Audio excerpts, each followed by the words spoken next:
Bonjour, chers doctorants, chers doctorants, bienvenue dans votre formation initiale de doctorat où vous allez avoir cette année pour la première fois un module de didactique intégré dans toutes les filières et les domaines de spécialité. Vous allez vous poser la question certainement de savoir pourquoi la didactique. C'est l'objet de notre première conférence et je vais vous expliquer pourquoi on a intégré la didactique cette année dans votre formation doctorale. Je m'en réjouis parce qu'elle va vous aider à entrer dans le monde de la recherche, à investir le monde de la recherche et développer vos compétences de chercheur.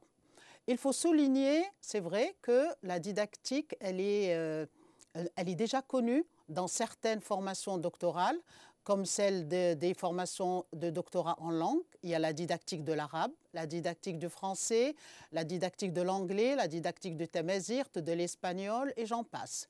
La didactique existe aussi dans les formations doctorales dans les ENS, par exemple en sciences humaines, en sciences exactes, en sciences de la nature et de la vie. Elle existe également dans les filières, par exemple, des sciences de l'éducation. Mais dans les autres filières, par exemple les domaines de spécialité comme mathématiques, informatique, microbiologie, sociologie, toutes les filières sciences économiques, de la gestion, c'est la première fois que vous allez voir intégrer la didactique. Donc, cette première conférence, elle se charge de répondre à vos questions. Pourquoi la didactique? Quel est son objet? À quoi sert-elle? Quel rôle joue-t-elle dans la formation doctorale?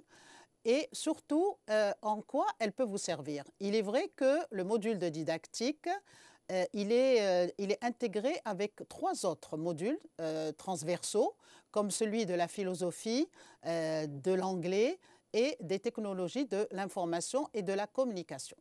Pour répondre à cette question, donc, on va voir comment s'organise cette formation de didactique pour cette année. Alors, d'abord, répondre à cette question, ce qui fait que nous allons voir d'abord la question, pourquoi la recherche? Pourquoi la didactique dans la recherche? Quel est son objet? Surtout, qu'est-ce qu'elle peut apporter aux doctorants, toutes filières confondues, et quel rôle joue-t-elle dans la recherche doctorale? Il faut savoir que c'est un module d'accompagnement dans la recherche. Donc, il existera aux côtés d'autres modules que vous aurez dans votre spécialité. Ce module s'organise sous forme de conférences, de séminaires et d'ateliers. Je vous soulignerai que les conférences et les séminaires seront mis en ligne par le ministère de l'Enseignement supérieur, comme cette conférence, et les ateliers se feront en présentiel. Alors, il y aura 4 conférences. La première, celle que je présente aujourd'hui, répond à la question « Qu'est-ce que la didactique ?» La conférence numéro 2 traitera les différents types de recherche. La conférence numéro 3, elle tournera autour des écrits scientifiques, leurs caractéristiques, le discours académique, surtout vous apprendre donc à écrire, à entrer dans le monde de l'écriture scientifique. La conférence numéro 4, elle portera sur la pédagogie universitaire et la didactique professionnelle. 2 séminaires se feront aussi au cours de cette année de formation initiale. Le premier séminaire traitera de la posture épistémologique, c'est-à-dire la posture du chercheur, comment adopter une posture de chercheur dans votre travail de recherche. Le séminaire numéro 2, il traitera de l'intégrité scientifique et l'évaluation. L'intégrité en tant que processus dans la fiabilité des résultats, dans l'expérience, dans les réponses, par exemple le traitement des questionnaires, etc. Et l'évaluation, quels sont les critères d'évaluation scientifique qui permettent de reconnaître une thèse, un article scientifique, une communication au colloque en tant qu'écrit scientifique validé. Vous aurez en présentiel, et là vous aurez des enseignants de didactique qui mèneront des ateliers avec vous, 4 ateliers. Le premier, il se déroulera juste après la diffusion de la conférence numéro 1 et de la conférence numéro 2. Il traitera de l'apport de la didactique à la thèse de doctorat.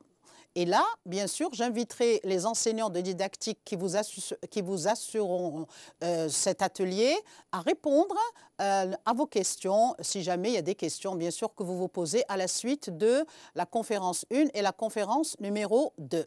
L'atelier numéro 2 traitera les obstacles didactiques dans la recherche. Tous les types d'obstacles que vous pouvez rencontrer. Obstacles cognitifs, obstacles liés aux ressources documentaires, obstacles liés au questionnement, obstacles liés au terrain, aux faits, aux phénomènes que vous allez observer. L'atelier numéro 3, celui qui prendra le plus grand nombre d'heures, vous aidera à apprendre, à vous approprier l'écriture académique et l'écriture scientifique pour entrer bien sûr dans le monde de la recherche, aussi bien pour l'écriture de votre thèse que l'écriture des articles scientifiques que vous allez publier. Quant à l'atelier 4, il vous aidera aussi à apprendre à présenter un travail scientifique devant un public. Bien sûr, dans l'atelier, vous le présenterez entre vous, entre pairs, entre doctorants, mais cet atelier consistera à vous apprendre à présenter, à argumenter, à justifier, synthétiser oralement un travail et surtout voir comment on acquiert la démarche scientifique dans la présentation orale. Alors, qu'est-ce que la didactique? Après cette introduction donc, que je viens de faire, je vais vous donner quelques éléments de définition et les notions fondamentales à retenir en didactique qui vous aideront à entamer votre travail de recherche. Première définition, la didactique, il faut savoir que c'est une discipline de recherche. Vous verrez en gras des mots, les mots-clés. Elle analyse son objet consiste à analyser quoi? Elle analyse des contenus en tant que savoir savant et savoir théorique. On va voir après qu'est-ce que c'est qu'un savoir savant, qu'est-ce que c'est qu'un savoir théorique. Dans quel but? Dans le but de les transposer, voilà un deuxième mot-clé que nous verrons tout à l'heure, en savoir à enseigner. Exemple, durant votre parcours universitaire, aussi bien en licence qu'en master, par exemple, vous avez eu comme polycopier de cours ou intitulé de module « Introduction à la sociologie »,« Introduction à la microbiologie »,« Mathématiques en économique gestion »,« Introduction au droit constitutionnel ». Ça, c'est des exemples de cours, de polycopiés, d'ouvrages que vous avez consultés durant votre parcours, aussi bien en licence qu'en master. Eh bien, là, ce genre de polycopier ou de cours ou d'ouvrage, il y a eu un travail de transposition. Ce sont des savoirs savants qui sont expliqués et transformés en savoirs à enseigner. Ces savoirs à enseigner, dans le cours lui-même, dans l'ouvrage lui-même, seront transposés, une deuxième transposition, en tant qu'objet d'enseignement et d'apprentissage. Pourquoi on parle d'enseignement et d'apprentissage? Parce que c'est les deux mots-clés qui gèrent le champ disciplinaire de la didactique. Autant il y a un objet d'enseignement, donc obligatoirement, il y aura apprentissage. Donc il y a tout un processus qui fait qu'il y a une transformation de ces objets d'enseignement pour qu'ils soient appris. Donc ce que vous devez retenir, il y a une double transposition. Ce qui spécifie donc la didactique, c'est la focalisation sur les savoirs savants et qui sont transposés en savoir à enseigner. Vous-même, vous allez les transposer dans votre thèse de manière à les expliquer, à les démontrer et bien sûr dans leur relation en termes d'enseignement et d'apprentissage. Alors, on vient de dire qu'elle s'intéresse au savoir savant. Qu'est-ce que c'est qu'un savoir savant? C'est un savoir qui relève du domaine de spécialité. C'est un savoir de référence, un savoir qui est reconnu, validé et partagé par les pairs. Qui sont les pairs? C'est par exemple la communauté de chercheurs qu'on peut qualifier d'experts. Un savoir qui est utilisé en même temps dans la recherche, et pour la recherche. Vous l'utilisez dans la recherche, par exemple, si vous êtes en chimie, en microbiologie, en mathématiques, en physique, en sciences, en sociologie, vous allez récupérer des savoirs savants à partir d'ouvrages de référence, d'articles de référence pour les traiter dans votre recherche, donc pour la recherche. Et en même temps, ce savoir savant, il fait l'objet, bien sûr, du discours dans le domaine du travail. C'est normal, des médecins entre eux, des architectes entre eux, des juristes entre eux, des sociologues entre eux utilisent ce savoir savant pour discuter donc de phénomènes de recherche.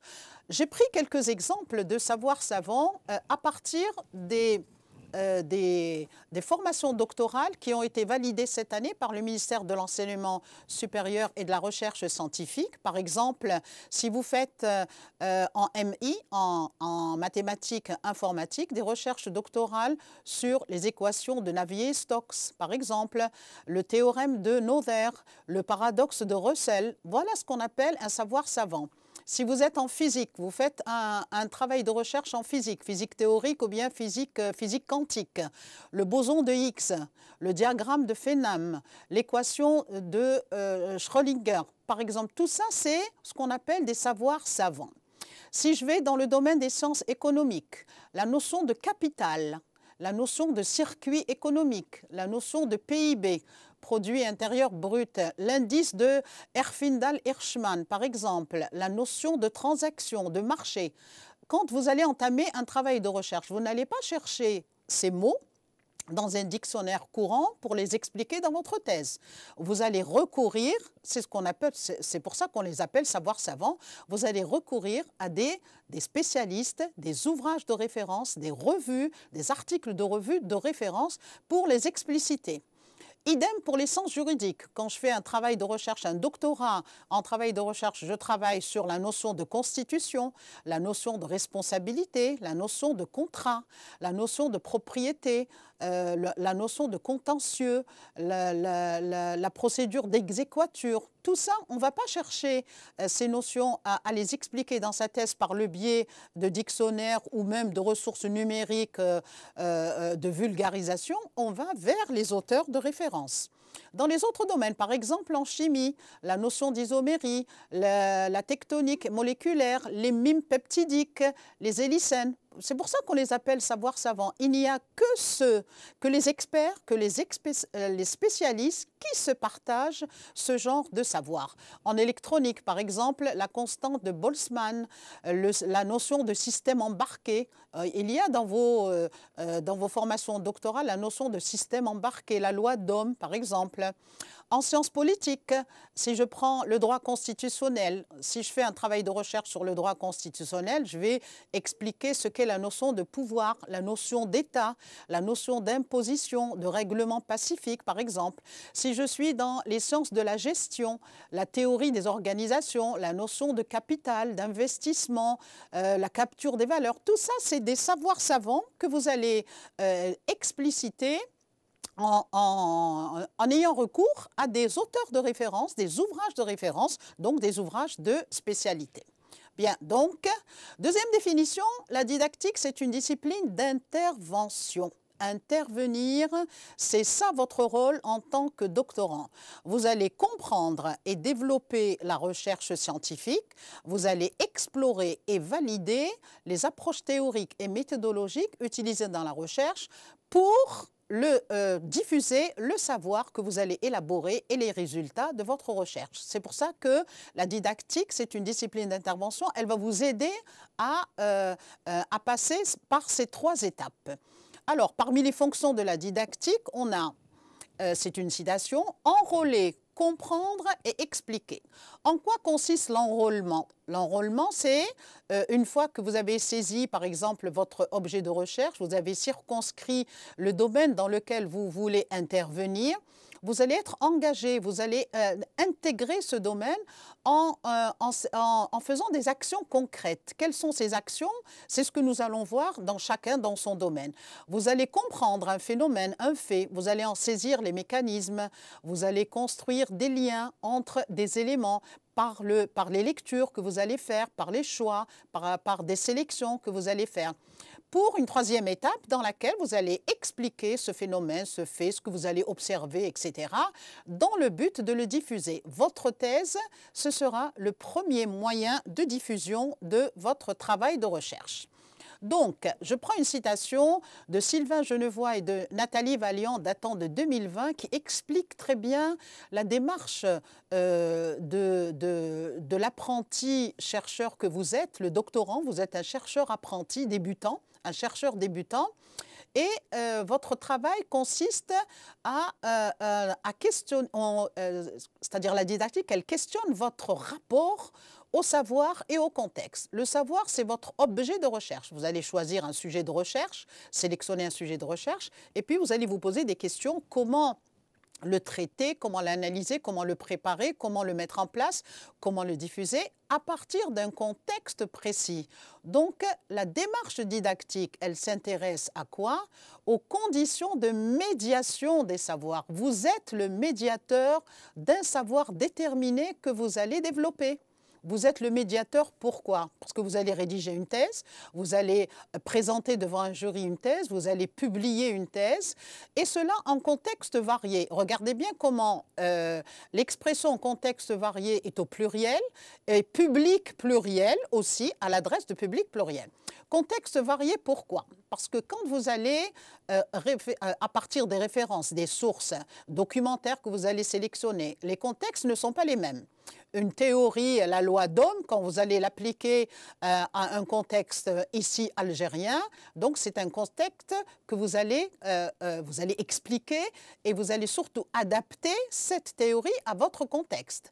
Le public, je dis pluriel, pourquoi? D'abord, quand vous écrivez, c'est vrai, vous mettez en face de vous votre directeur de recherche parce qu'il y a une constante, il y a un engagement de la part de votre directeur de recherche et il y a une constante interaction entre vous, le savoir, votre thèse et votre directeur de recherche. Bien sûr, il y a des va-et-vient. Il y a un contrôle qui se fait, il y a une lecture qui se fait. Ensuite, vous vous adressez, bien évidemment, dans votre thèse, aux membres du jury, parce qu'on pense à eux la première fois qu'on rédige sa thèse. Quelles questions ils vont me poser? Est-ce que je suis claire?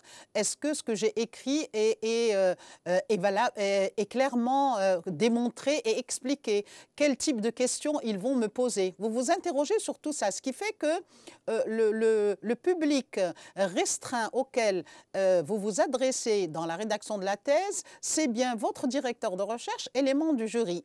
Mais après, il faut bien diffuser. On parle de diffusion. Votre thèse sera mise en bibliothèque, ce qui fait que le public va s'élargir. Le public va s'élargir une fois que vous allez récupérer des parties de votre thèse que vous allez réécrire sous forme d'articles afin de les publier dans des revues. Vous allez aussi récupérer certaines parties de votre thèse pour les présenter, par exemple, dans des communications au colloque. Tout ça, bien sûr, obéit, vous êtes le médiateur. C'est pour ça que j'ai retenu cette définition qui permet de montrer votre rôle en tant que doctorant, rédacteur d'une thèse. Alors, une autre définition qui vous permet de comprendre en quoi ça consiste, quelles sont les actions que vous allez mener. C'est cette définition de la didactique qui va vous montrer les différentes étapes que vous allez faire pour votre travail de recherche. La didactique, elle consiste en l'ensemble des procédures. C'est une procédure, c'est une démarche retenue pour sélectionner, analyser, organiser les savoirs qui feront l'objet d'actions visant à leur appropriation par tel public, on a vu tout à l'heure les différents publics, en fonction d'informations diverses relatives à ce public. Donc vous avez 3 opérations à mener, 3 actions. D'abord, vous allez sélectionner votre objet de recherche. Sur quoi vous dites sur quoi je vais travailler. Qu'est-ce que je vais choisir comme sujet de recherche, comme thème de recherche, comme objet de recherche. Ensuite, vous allez vous documenter, lire, sélectionner les ouvrages de référence, les articles de revue qui ont traité le sujet sur lequel vous voulez travailler. Ensuite, vous les analysez parce que vous ne pouvez pas tout lire, vous ne pouvez pas tout réceptionner. La sélection en fonction de votre objet de recherche, elle se fait aussi en analysant ses ressources documentaires. Quel est l'ouvrage, quel est l'article, quelle est la ressource numérique qui est fiable et qui correspond à ce que je veux traiter. Ensuite, bien sûr, vous les organisez parce que vous aussi, vous allez écrire. Ce premier travail, c'est une première appropriation. C'est une première transposition et on va voir la notion de transposition. Vous vous appropriez le savoir savant pour une deuxième appropriation. Alors, qu'est-ce que c'est que la notion de transposition didactique? Elle a été élaborée par Yves Chevalard, qui est un mathématicien, et il nous dit que c'est le principe fondateur qui s'oppose justement à la vulgarisation scientifique. Que dit-il? C'est un contenu de savoir ayant été désigné comme savoir à enseigner qui subit un ensemble de transformations adaptatives, regardez bien le mot adaptative, qui vont le rendre apte à prendre place parmi les objets d'enseignement. Le travail qui, d'un objet de savoir à enseigner, fait un objet d'enseignement est appelé la transposition didactique. Quelles sont donc les opérations et actions à mener par vous, le doctorant, dans votre travail de thèse? On vient de voir la première transposition. Vous allez analyser, sélectionner le savoir savant, vous allez l'organiser en fonction de votre objet de recherche. C'est une première transposition dans laquelle le doctorant acquiert de nouvelles connaissances. Vous avez lu, vous vous êtes documenté et vous avez sélectionné le savoir qui convient à votre objet de recherche. Ensuite, deuxième étape, vous allez diffuser ce savoir dans le but de le faire apprendre. J'ai mis entre guillemets apprendre parce que quand on rédige la thèse, c'est comme si on est en train d'enseigner. On le fait apprendre à d'autres sous forme de thèse ou sous forme d'articles scientifiques. Le doctorant, une fois qu'il a acquis de nouvelles connaissances, il met à profit ces connaissances par le biais de la thèse. Cette double transposition, elle consiste en 1. S'approprier le savoir savant. Donc, il y a tout un processus de compréhension que vous allez faire. Vous allez interpréter, réélaborer le savoir scientifique en termes de réécriture scientifique. Puis, vous allez le rendre possible, l'expliquer, le démontrer, ce savoir disciplinaire, à destination d'autres, parce que vous allez rédiger votre thèse, des articles, et vous allez présenter tout ça, on va dire oralement, le jour de votre soutenance, mais aussi sous forme de communication au colloque, et pourquoi pas. Alors, la démarche scientifique, elle obéit à deux types. Vous avez le premier canevas, puisque la démarche scientifique fait partie de la didactique, puisqu'elle utilise des techniques herméneutiques qui consistent à analyser, expliquer, décrire, démontrer, interpréter, soit les faits, soit des phénomènes observés, soit des données recueillies. Alors, vous avez le modèle oérique. O, c'est observation. Vous allez observer, émettre des hypothèses, faire une expérience, mener une expérience ou analyser, obtenir des résultats, R. Vous les interprétez et vous aboutissez à une conclusion. On a un deuxième modèle. Lorsque le terrain ou le fait ou le phénomène est clairement défini et identifié, on le questionne. On se pose des questions, on questionne ce terrain ou ce fait, on sélectionne les outils, les champs conceptuels, les ouvrages de référence, les notions à expliciter, etc., les outils méthodologiques aussi pour mener la recherche. Et puis, on observe ce terrain au moyen de ces outils d'investigation, on analyse, au moyen d'outils aussi, de champs conceptuels, de démarches, on expérimente pour aboutir, bien sûr, à des résultats. Justement, l'objectif de la didactique, de la recherche, c'est de déboucher sur des propositions après expérimentation et validation. Et vous savez que parfois, les décideurs en politique, on peut très bien se baser sur des travaux de recherche, ça sert à ça, les travaux de recherche, pour prendre des décisions. Exemple, un travail de recherche mené en énergie nucléaire, un travail de recherche mené en droit privé, en droit public, en agroalimentaire, en écosystème marin, en sociologie, en pharmacologie. Tout ça permet bien sûr d'aboutir à des propositions qui ont été validées. Alors, troisième notion très importante à acquérir en didactique, c'est le positionnement épistémologique. Et vous avez vu tout à l'heure, il y a tout un séminaire qui est dédié à la posture du chercheur. Le positionnement épistémologique, c'est la posture du chercheur qui vous permet bien sûr de réfléchir d'un point de vue didactique. Vous allez mener une double activité. La première dont on a parlé, qui consiste à lire, analyser, se poser des questions, questionner le terrain, etc. C'est une activité constructive. C'est vous qui vous construisez en tant que chercheur. Vous allez acquérir des connaissances. Vous passez à une deuxième étape pour les transposer. Transposer les champs conceptuels dans votre recherche. Vous allez confronter des théories, les synthétiser et vous allez inscrire votre recherche dans un champ disciplinaire bien défini ou dans plusieurs, dans des champs interdisciplinaires. Et le tout, bien sûr, pour produire des argumentations solidement étayées. Tout ça, c'est une activité productive, c'est votre thèse. Votre thèse fait partie donc de cette deuxième activité. Alors, ce positionnement épistémologique, je ne vais pas trop le détailler puisqu'il y aura un séminaire qui sera dédié à ça, mais simplement quand même, je vous explique en quoi ça consiste. Eh bien, ça permet de voir comment le chercheur s'implique dans sa recherche. On s'implique, bien sûr, c'est un travail scientifique avec objectivation, mais quelquefois, il y a on se pose des questions. Est-ce qu'on peut s'impliquer de manière objective? Oui. Alors, il y a deux ou trois possibilités. Soit on est en proximité, c'est une posture, bien sûr, constructiviste, et c'est la manière de résoudre les problèmes à étudier, comment on les étudie, comment on confronte les données, comment on croise les approches aussi pour traiter. C'est ce qu'on appelle l'intelligence de la tâche. Votre tâche de chercheur, votre tâche à partir de l'objet de recherche, c'est là où on va voir votre posture de chercheur. C'est ce qu'on appelle aussi le geste. Le geste, je l'ai mis en italique pour que vous puissiez comprendre qu'il s'agit de l'attitude dans la construction du savoir et dans l'élaboration.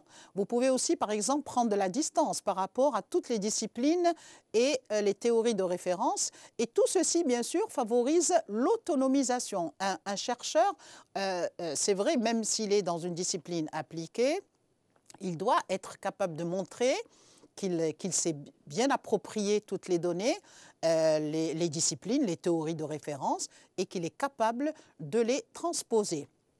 Et tout ça relève d'une opération de réflexivité à partir de questionnements, de la démarche, de la recherche, bien sûr, en lien avec les faits, les phénomènes observés et surtout le contexte dans lequel le doctorant travaille.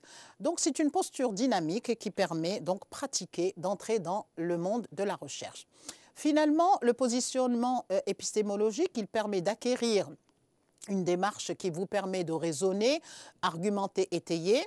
Et là, je profite de l'occasion pour vous dire qu'il y a le deuxième module, module transversal, qui est la philosophie, qui va vous aider justement à raisonner, argumenter et étayer, même si ça fait partie de la démarche scientifique. Vous allez acquérir cette démarche réflexive pour interroger l'élaboration et la production du savoir. Il y a une double interrogation que vous allez mener. Comment je vais interroger mon terrain, je vais poser des questions, comment je vais interroger les phénomènes ou les faits que j'observe, comment je vais élaborer ce savoir et comment je vais le produire.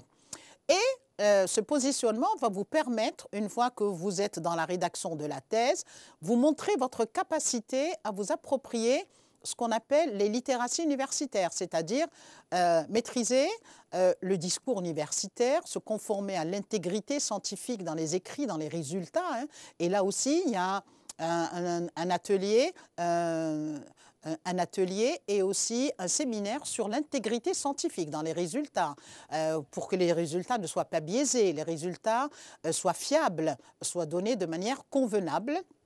Bien sûr, tout ceci, on vise à travers tout ça la rédaction de votre thèse, les articles scientifiques et bien sûr, et pourquoi pas, les communications au colloque et au congrès.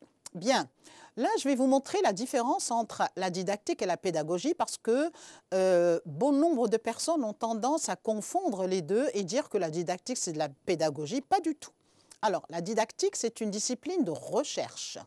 Elle met en place des théories, tandis que la pédagogie, c'est une discipline appliquée. Elle applique des théories de psychologie, de pédagogie, etc. La pédagogie, elle s'intéresse plutôt à tout ce qui est relationnel et communicationnel, les interactions, les enseignants entre l'apprenant, les apprenants eux-mêmes, étudiants entre l'enseignant, entre le directeur de recherche par exemple et le doctorant. Tout ça, c'est pédagogique, c'est les moyens humains pour transmettre un contenu, pour expliquer. C'est ce qu'on appelle l'univers de la gestion des groupes d'apprenants. Tandis que la tâche de la didactique, non, elle se focalise, comme on l'a dit tout à l'heure, sur les contenus, sur les savoirs savants, dans le but de les interroger, d'interroger les notions et les concepts qui peuvent servir à la recherche, comment les confronter, etc. Donc, c'est plutôt sur les savoirs à diffuser, les savoirs savants. Et son objectif, c'est de produire des argumentations, comme on a dit tout à l'heure, solidement étayées et surtout cohérentes, susceptibles, bien sûr, d'orienter les pratiques d'enseignement. Pourquoi on vous parle de pratiques d'enseignement aujourd'hui? Parce que vous êtes doctorant et vous vous destinez certainement à enseigner à l'université. Eh bien, une fois que vous avez intégré la didactique en tant que discipline de recherche dans votre parcours de doctorant, il vous sera aisé plus tard, en entrant dans le monde de l'enseignement, d'aller sélectionner les savoirs savants, de les transposer en savoir à enseigner, de les expliquer convenablement et de les adapter à votre public. Bien. Alors, pour résumer, que doit-on retenir de la didactique? Nous venons de dire que c'est une discipline de recherche. Elle vous permet d'entrer dans le monde de la recherche. Vous avez vu grâce à quoi? Grâce à les questions, les lectures, la documentation, la sélection, l'analyse. C'est une discipline d'intervention. Vous allez intervenir en deux étapes. D'abord, en construisant votre parcours de chercheur apprenti. Comment vous allez sélectionner, comment vous allez analyser, qu'est-ce que vous allez lire, comment déjà choisir son sujet de recherche. Même là, c'est une intervention. Ensuite, elle vous permet bien sûr d'acquérir les différentes démarches scientifiques que vous connaissez, puisque vous êtes déjà passé par un master qui vous permet une ébauche de la recherche scientifique. Alors, pour répondre à vos questions, parce que certainement à la suite de cette première conférence « Qu'est-ce que la didactique ?», je vous invite à vous rapprocher des enseignants de didactique de la cellule de suivi doctoral que vous aurez dans vos établissements universitaires, dans les universités et les écoles. Et puis, vous avez dans le référentiel de didactique que le comité de suivi doctoral a dû recevoir, référentiel de didactique, vous avez les membres experts du comité pédagogique national de didactique qui pourront vous répondre à vos questions. Il y a leur nom, il y a la région ouest, la région centre et la région est. Et puis moi-même, voici mon mail, si vous voulez, bien sûr, si vous avez des questions à poser, je n'hésiterai pas à répondre à vos questions. Je vous remercie infiniment de votre attention et vous souhaite une très bonne année initiale de doctorat et puis bienvenue dans le monde de la recherche. Merci.